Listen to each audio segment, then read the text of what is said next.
This is episode 141 of the Beyond the Food Show. And today we talk about the power of self-loading. The episode is for all of you that think, oh, I just need to be tougher on myself to change. If it's you, you want to stay tuned. My name is Stephanie Dodier, clinical nutritionist. I reversed my diagnosis of anxiety, depression, adrenal fatigue, and obesity by going beyond the food. I can tell you one thing, that willpower, discipline, and deprivation aren't the permanent solution to transforming your relationship to food. So how do you leave overeating, emotional eating, food craving, and binging behind you so you have the food freedom to achieve all of your goals and be happy now? As a top 25 alternative health podcast in the world, this is the Beyond the Food Show. I have created an audio training entitled How to Change Any Eating Habit, specifically the one that is sabotaging you.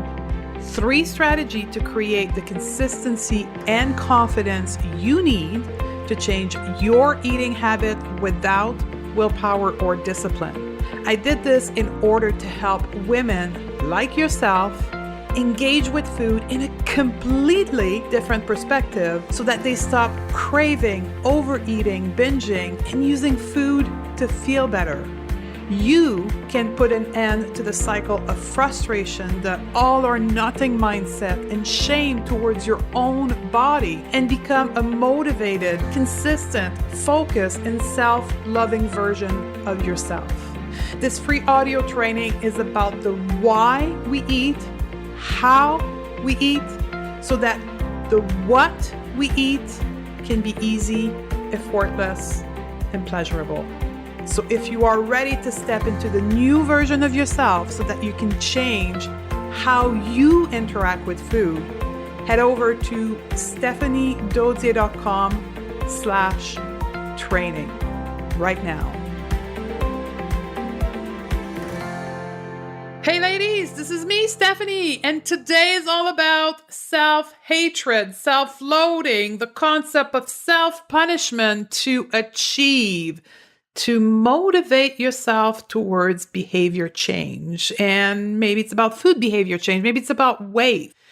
And if it's you, you're not alone. I have been there for years, likely since the age of 1-year-old. And you'll get to understand why very quickly. This episode was actually inspired by a survey that I did with some of my customers. I'm a huge feedback person, and honestly, that's what contributed massively to my success thus far in my life.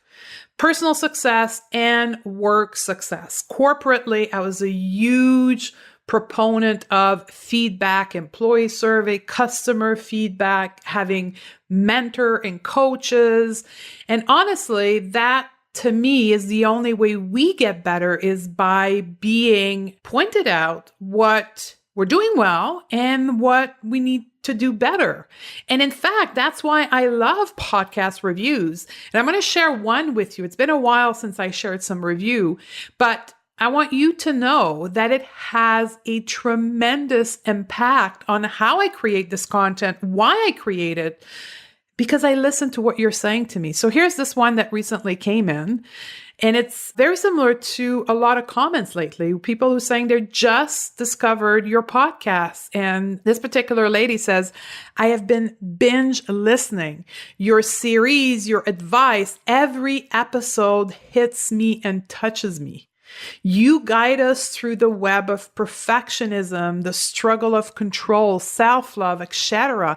It's absolutely what I need to listen to, big bolded capital letter. And I re-listen over and over again right now. Thank you so much, Stephanie. Please keep doing this podcast. You have touched me and helped so many of us. So thank you very much for you leaving. You didn't leave your name, unfortunately, but thank you for leaving this review. If you recognize yourself, it really means the world to me. And it's my fuel. It's how I put fuel in the tank.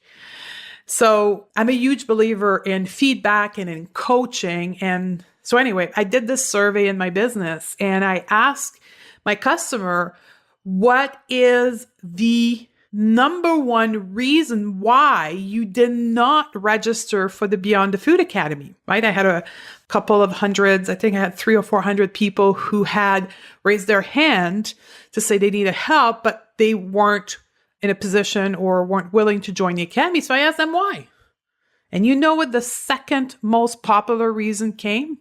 Is word for word this: I just need to be tougher on myself. That's the solution. And I don't need to spend money. I just need to be tougher on myself. It was tough for me to read this because I know that it doesn't work. I mean, science has been proving it, and we'll get into that in the podcast today. I've proved it to myself. Now, what do you think? Do you think that shaming yourself to the point where you cry or you deprive yourself or you're mean to yourself is going to motivate you more? I know for me, that's what I thought. And it escalated in such a point that I was literally mentally and psychologically crumbling because I just kept going to the next level of tougher and tougher and tougher and tougher, that at some point, literally, my mental, psychological, nervous system just collapsed. And that's close to the time where I ended up in hospital because I could not deprive myself more. I could not be more mean to myself. But I kept trying. And why is that? Why do we keep trying to constantly be tougher on ourselves? Because we have this subconscious belief that that's what's going to make us change. That's what's going to motivate us to change. And I think in part it's because it works. It works in short term, right? So when I would want to lose weight, I would cut down my calories so fast and so dramatically that I would drop some pounds off. And I was happy and I was proving it to myself that it worked, that if I suffered enough, it would change my behavior. And I was smiling and everything was working well until it stopped working.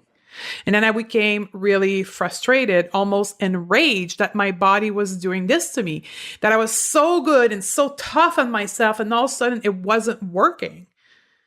Then from a place of rage and anger towards my own weakness, I proceeded to eat to make me feel better and to eat everything in front of me because I had deprived myself so much, and I binged, and over time I gained all the weight that I had lost. Does that sound familiar to you? If this is you or in part you, pay real good attention here. What we're going to talk about today will sound counterintuitive. It will feel wrong and almost feel like it's cuckoo, right? As I teach you in my new audio training, for you to change something, you need to feel uncomfortable. So if what I'm teaching you today feels sticky, crazy, and totally out of norm, know that it's because your subconscious mind currently is fighting you on this new concept, because it knows that if you apply this new concept into your life, you will produce change, and change is risky. So if you want to do this with me, let's continue listening. So as I, again, teach all the time, my first principle to any intervention that I do in my work is education. I need you to know the why and the how. So we remove the whole I'm broken and I need to blame myself, because really you aren't. You just don't know what you don't know. So let's start from that perspective that you don't know what you don't know. Where does the belief of you needing to be harsh on yourself or to punish yourself comes from? Like, how did you learn this? Did you learn this from the people around you, from experience? But really what I want you to ask yourself is, how were your parent or your caregiver disciplining you? How were they teaching you the behavior they wanted you to have? Did they use punishment, either verbal, emotional, or even physical? And did they use that as a form of motivator towards a behavior change that they wanted you as a child to do? Did they use shaming to motivate you to change or to adopt their belief?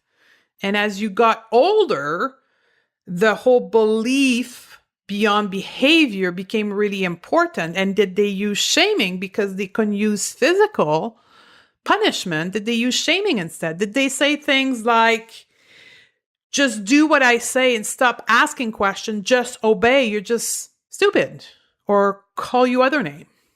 So likely that there's a form of that has happened when you were young, and that's where you learn the behavior of self-loathing, of self-punishment, of being harsh on yourself. But now that you're an adult, here's the real question. Did it work? Right? Did it work then? Did it got you feeling great about yourself and being motivated? Or did it got you to a place of fearing being punished and fearing being disciplined and fearing your caregiver and your parent? So to some degree, when you were little, it did work because you're really afraid. But does it work now as an adult? Did it work when you were a teenager and you were rebelling? They actually got them the opposite result that they were aiming for. And now, how's that doing for you? Is it giving you the result that you want?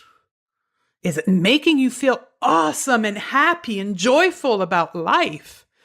Is it a behavior management that is sustainable, that will produce what you're here on this planet for, which is to enjoy life?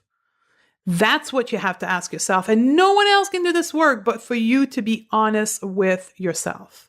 Now, let's take a side road here and look at what science says about punishment and self-loathing and harsh discipline. Because science is a huge part of what I teach all the time, and my students know that.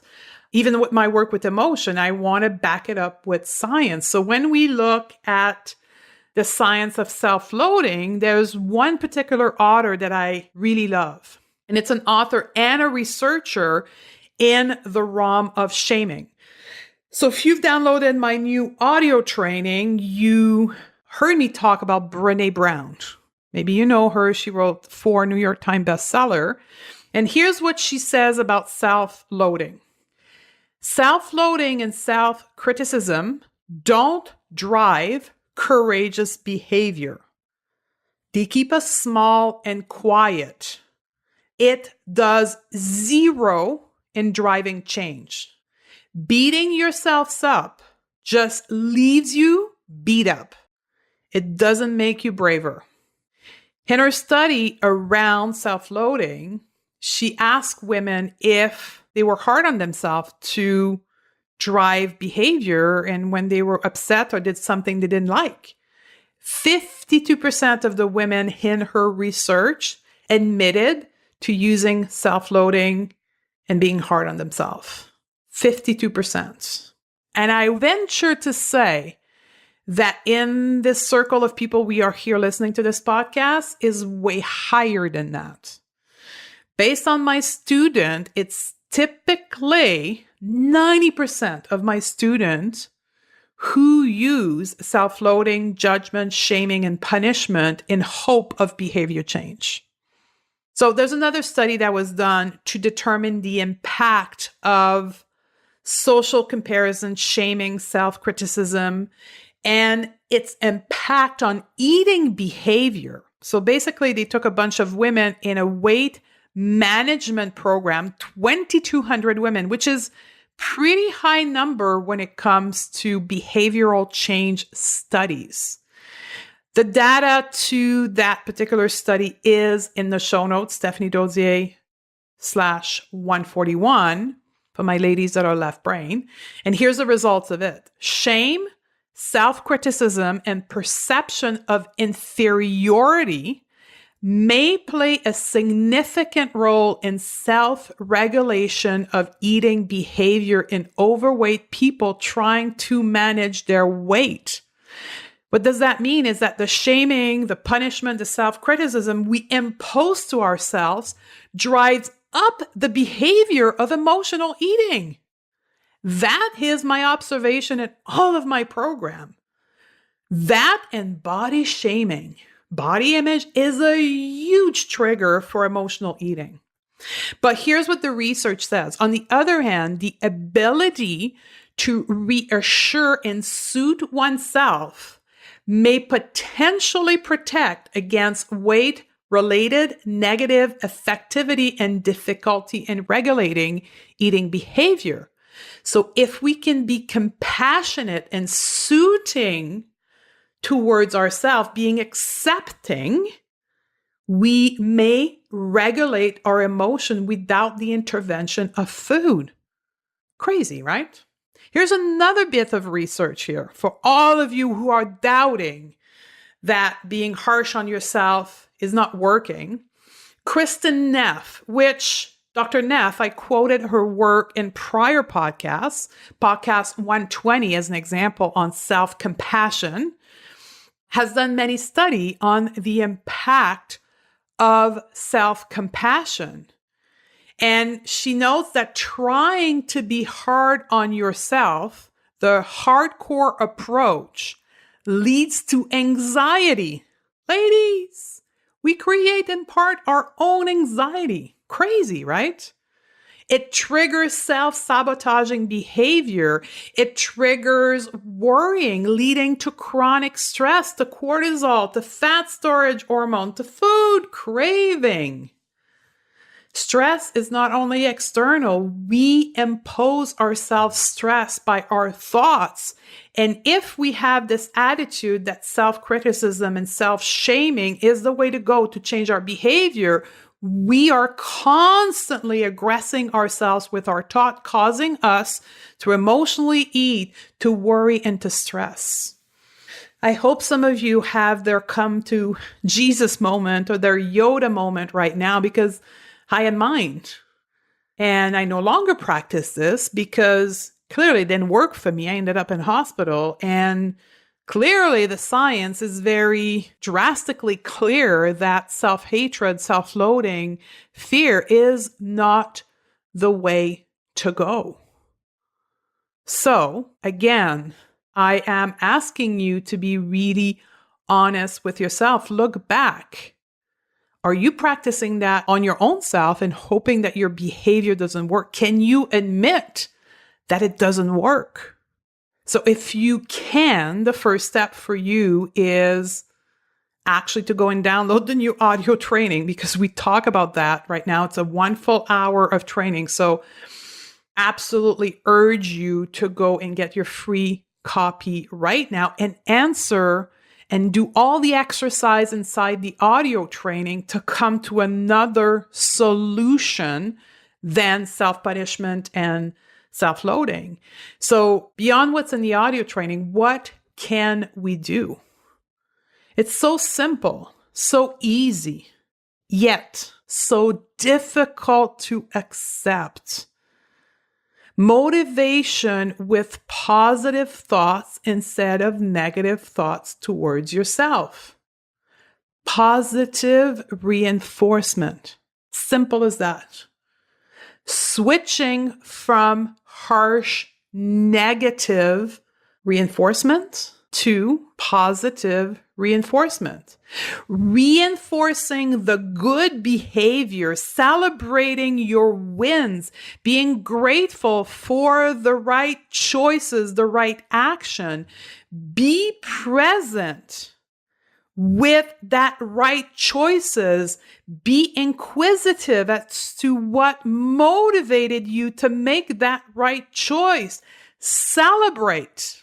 Moms out there listening, isn't it what you're doing with your kids? Positive reinforcement? I mean, teachers know this, right? If you're a teacher, you know this. I mean, you've been taught that in university, right? Gotta positively reinforce those kids. You are a smart woman, that you are a mother or a teacher or just another field of work. You know this, it makes sense. So why aren't we doing it to ourselves? Seriously, why are we not practicing that with ourselves? Very simply, focus on reinforcing the good behavior. Celebrate your win. The second approach, the secondary thing to do is to be compassionate. It's not self-pity. It's not for you to sit in a bath of your own tears and have pity on yourself and stop improving yourself. That's not what self-compassion is. Self-compassion means being kind to ourselves instead of self-judging. Trying to understand, be inquisitive as to why you've made the quote-unquote bad choices and wish you did otherwise.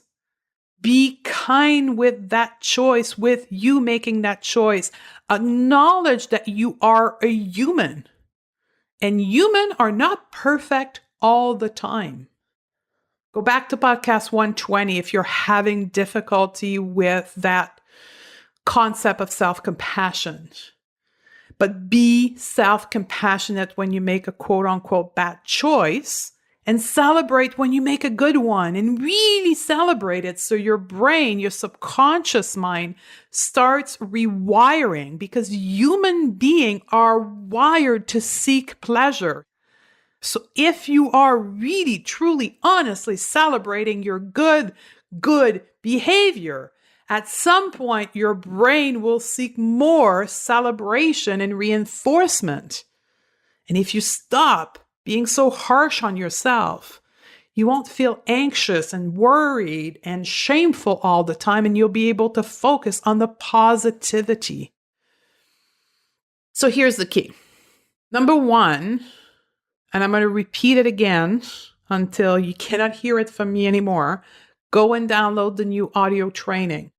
I'm so proud of the work that we did with that and the content that's being taught.